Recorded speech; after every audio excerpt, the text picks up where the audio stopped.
صحابہ کے مزاج کو دیکھیں پہلے کیا تھا. بڑے بڑے کرخت لوگ تھے, بڑے بڑے ظالم لوگ تھے, ایسے سفاک کی ان کی مثال دنیا کی دوسری قوموں میں دکھائی نہیں دیتی. کب کوئی قوم ایسی پیدا ہوئی تھی جو اپنی بیٹیوں کو ذبح کر دے اور زندہ دفنا دے, زندہ درگور کر. عرب وہ لوگ تھے. اس لیے یہ نہ سمجھے کہ محمد رسول اللہ کا کام کوئی آسان کام تھا. یہ آپ کی تربیت میں کوئی اعجاز نہیں تھا. آپ کی پیروی اپنی ذات میں یہ اعجاز رکھتی ہے کہ انسان کی کایا پلٹ کے رہو. اس طرح آپ نے ان پتھر دلوں کی کایا پلٹ. محمد رسول اللہ کی اخلاق کی ضربوں نے ان کو ایسے پھاڑا کہ ان سے رحمت کے چشمے پھوٹ پڑے.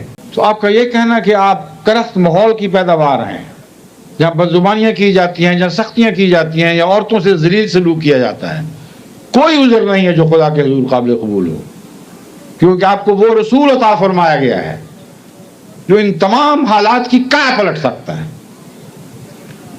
انہی عربوں سے وہ دل پیدا ہوئے جو چھوٹی چھوٹی باتوں پر خدا کے حضور گرے اور زاری میں راتیں بسر کر دیا کرتے تھے. ان کے دلوں کی کایا پلٹ گئی. ایسے رحیم و کریم ہوئے کہ وہ اپنے حقوق دوسروں کی خاطر خود نچھاور کیا کرتے تھے. تو آپ بھی تو وہی ہیں. آپ کون سی اس مٹی کے بنے ہوئے ہیں جن پر محمد رسول اللہ کی دست برس نہ ہوئے؟ پتھروں تک بھی اس عظیم رسول کی دست برس تھی, اس کے ہاتھوں میں وہ شفا تھی جو ذلیل سے ذلیل بیماریوں کو بھی شفا بخش دیا کرتے تھے. کون سی بیماریاں ہیں جن پر آپ مایوس ہو سکتے ہیں؟ کون سی طبیعت کی کرختگیاں ہیں جنہیں محمد رسول اللہ نرم نہیں کر سکتے تھے یا کر سکتے؟ اس لیے سنت کا سفر اختیار کریں, آپ کی کایا پلٹ جائے گی. آپ وہ نہیں رہیں گے جو پہلے ہوا کرتے تھے. اور یہ تو میں نے اپنی زندگی کے محدود تجربے میں خود محسوس کیا ہے.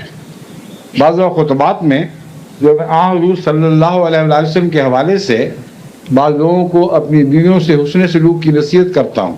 وہ کہتے ہیں آپ نے تو ہمیں دوبارہ زندہ کر دیا ہے, ہماری کایا پلٹ دی ہے. حضرت محمد رسول اللہ کی صلی اللہ علیہ وسلم کے اخلاق کے حوالے سے جو باتیں کی ہیں, ہمارے اندر یہ طاقت نہیں تھی کہ ان کو قبول نہ کریں, اور ہم جو چیز سوچ بھی نہیں سکتے تھے وہ پیدا ہو گئی.